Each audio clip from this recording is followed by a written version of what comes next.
Well, hello, everyone, and thank you for joining me. I'm Jill Bloom, Group Publisher of Roofing Contractor, and welcome to our Best of Success podcast show. It is such an honor to have with me today two fabulous ladies in the roofing industry. I have Michelle Meyer, who is the Project Analyst Director for Built Strong Exteriors up in Minnesota, Twin Cities. And also with Built Strong Exteriors is Rachel Markley, who is the Project Analyst for Built Strong Exteriors. Michelle and Rachel, thank you so much for joining me today. Thanks for having us. Thank you. Well, we got a fun conversation, but first, Michelle, let's start with you. Can tell everybody a little bit about yourself and how did you get into roofing? Okay, so interestingly enough, I went to college and I got a bachelor's degree in retail merchandising and management. My long-term goal was actually to be a buyer, but one of the last classes I took in college was logistics, and I fell in love with it. So out of college, I became a logistics broker. I did that Oh, that's for awesome. 14 years, but it's very high burnout rate. Ah. So I was a single mom for many years, and I just got to the point where I just said, I need something less chaotic. Yeah. And I have a good friend, Laura Denman, who connected me with Tony Flatham. And I was just going to do overflow for him, just help out anywhere I could. There was no actual position. There was no direction. It was just, we're killing it. We need help. Come in. And then that was 2017, and I've been here ever since. So. Oh, that's I'm awesome. roofing. There you go. That's great. And Rachel, how about you? How did you tell us about yourself and how did you get into roofing?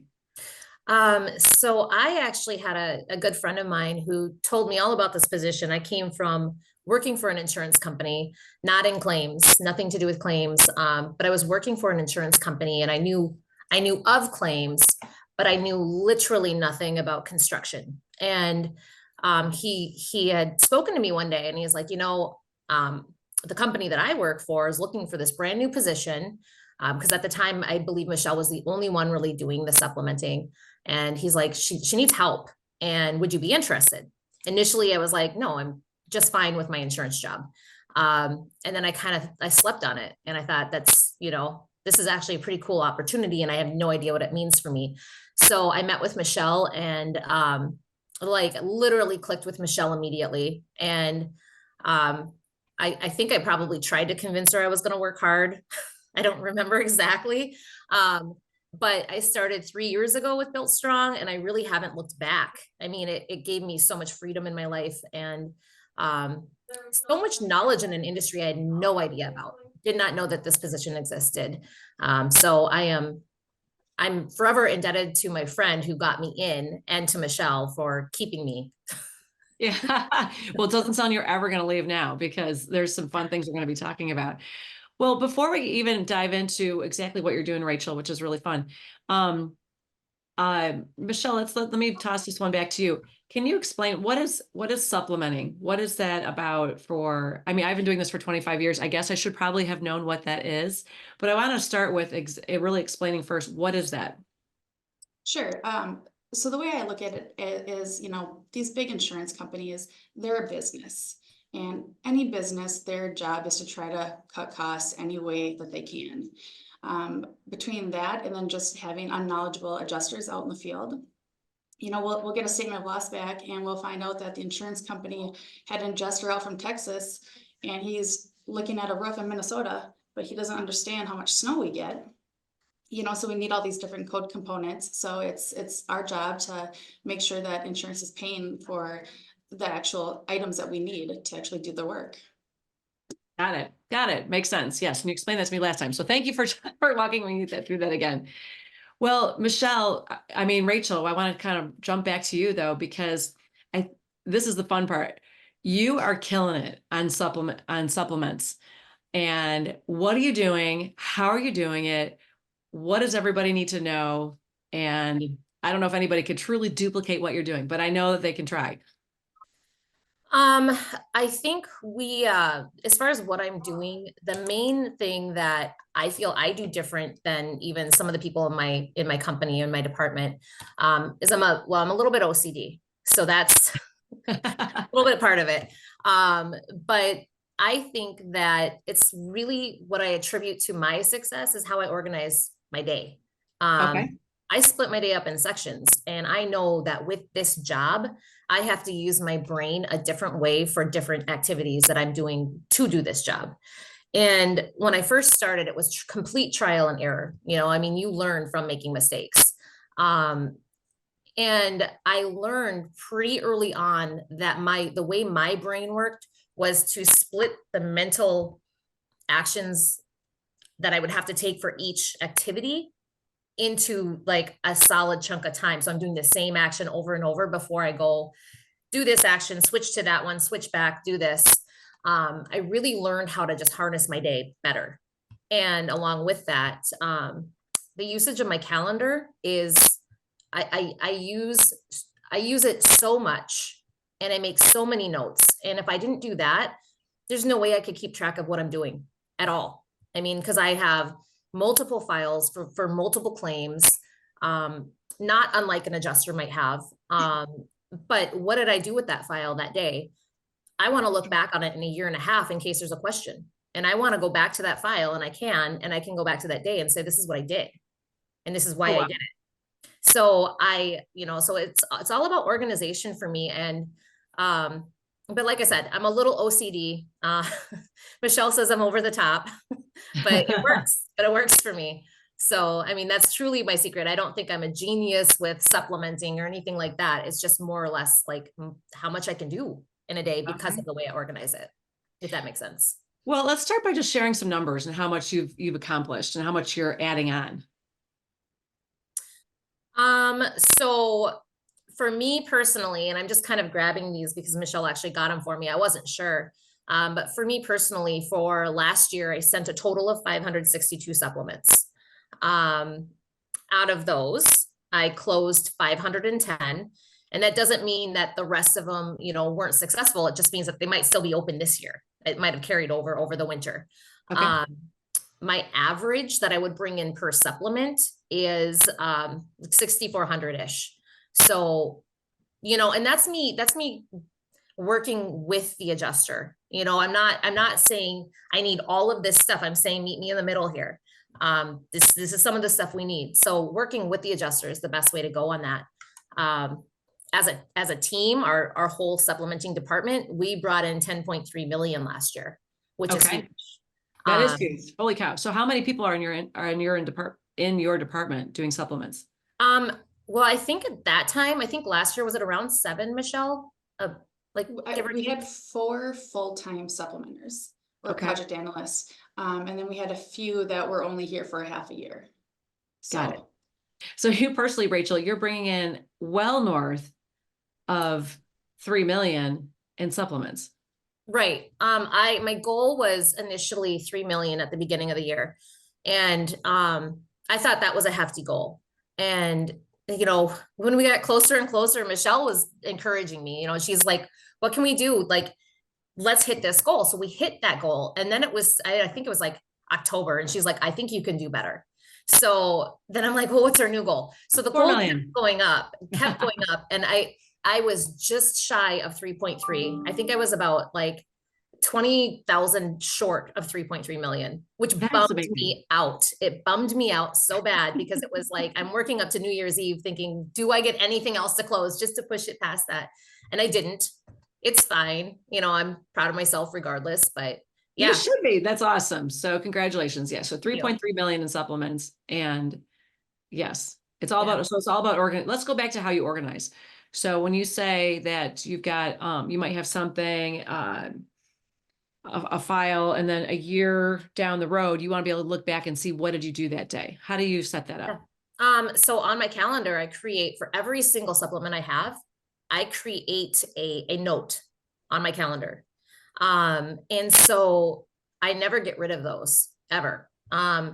Because oftentimes you might supplement a file, but then later something else comes up during that repair and you have to supplement again. Well, I want my notes. I want to know who this is, who that adjuster was that I worked with and how that went.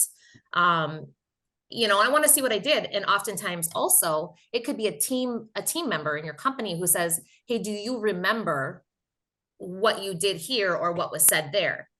Sure do. Give me a second. Let me go back to that and I can find that note in my calendar and look at all my, all my notes on what happened with that particular file. And so that, like I said, that is a huge thing for me because I am juggling quite a bit. And so I don't have to remember everything. I won't remember everything. But my notes are extensive. So now, when you take your notes, are you writing them down first, or are you typing them as it's happening in your calendar? Generally typing them as it happens. I'm usually glued to my laptop at least from 8 to 5. So Okay. like I'm never not going to have my computer right there. And that's the quickest, easiest way for me to do it as it's happening, as I'm on the phone. I'm just going to type that in. While I'm talking to an adjuster, I'm literally typing in the date and who I'm talking to and what we're talking about. So, so I can always reference dates when I'm talking to them like, hey, we talked a month and a half ago on this date. This is what was said. I can always do that. So, Got it. So let's say you've no, talked to, let's say you've talked to one, you got a file open, and it's got to be more than, you're having multiple conversations, I'm assuming. So do you keep it on the very first date of the first conversation, or do you update the notes and move it on to the next day you have that conversation? So the way it works is there's a notes section in the calendar pop. Right. So I click into the calendar pop and literally it's like a Word document. So I Yeah. put the date and then the next, and then I just keep putting it down until you can see it by date, like a Word document. Oh, that's awesome. So before you started, Rachel, and Michelle, this might be a question for you. What was your most successful supplementer before Rachel? It was me because I was the Okay. only one. Well, then you taught her well. So when you have it sounded like you had 3 or 4 people doing supplements before, and on average, how much were you guys closing on supplements? 2 million is a high amount for a supplementer to get an approval. For me personally, because I'm not just straight doing supplements, I'm doing a ton of other things. I was usually around the 1 million, 1.1 million.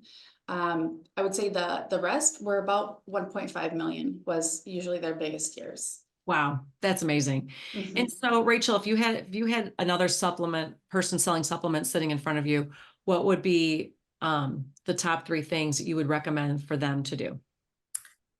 Top 3 things I would recommend you read through your file thoroughly before you start. You get a lot of information from that.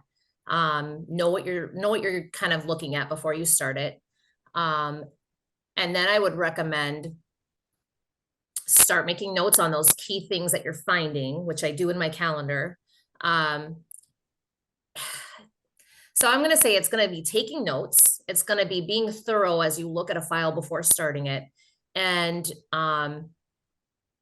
communicating very well with not only your own company team members, because you need them, but also with the homeowners because they need you. So it's kind of a symbiotic relationship if you do it right. But I guess those are the 3-ish, 4 things I would say. Yeah. No, very good. Very great recommendations. Well, and I'd just like to add to that, it's really Yeah. about silver platter. You need to have that supplement, all the documents, all the building codes, all the tech bulletins, silver platter, so you can just hand it off to the adjuster and they don't have to search for anything. Okay. That's awesome. Yeah, that it is easy when you put it all in one place. Like, don't give them a reason to say no is kind of the way that we try to go about it. Right. Right. Very, very cool. Well, this is such a great topic, and I'm so excited to have the opportunity to tell your story. Before we close, is there anything else you want to add to the conversation? I would like to just say kind of on, if there's a construction company wondering if this is something they would want to do, they have a restoration company, let's just say, it's completely another stream of income for your business and you're already out there doing the work. So why wouldn't you, review what insurance has approved and make sure for the homeowner that the home is repaired to code and the damages have been appropriately assessed. And not only that, it brings you extra revenue. and you're creating lasting relationships with the homeowners. You're helping them navigate through a pretty stressful process. And many homeowners do not know how or what to do with what insurance tells them, and they just take it as is and they don't know any different. And it's stressful, you know. So this, I think there's a lot of benefit to supplementing that can really be beneficial for companies. And taking it away from the sales reps. Let the sales reps do what they do best, which is out selling and, you know, getting that next contract. Bring it in-house and have them just strictly do those supplements, because the sales reps, they don't know building code like our team would, or all the tech bulletins or different arguments that need to be had. So, you know, just don't bog them down. Let them go keep making millions. Have another department making more. Yeah. Right. No, very, very good advice.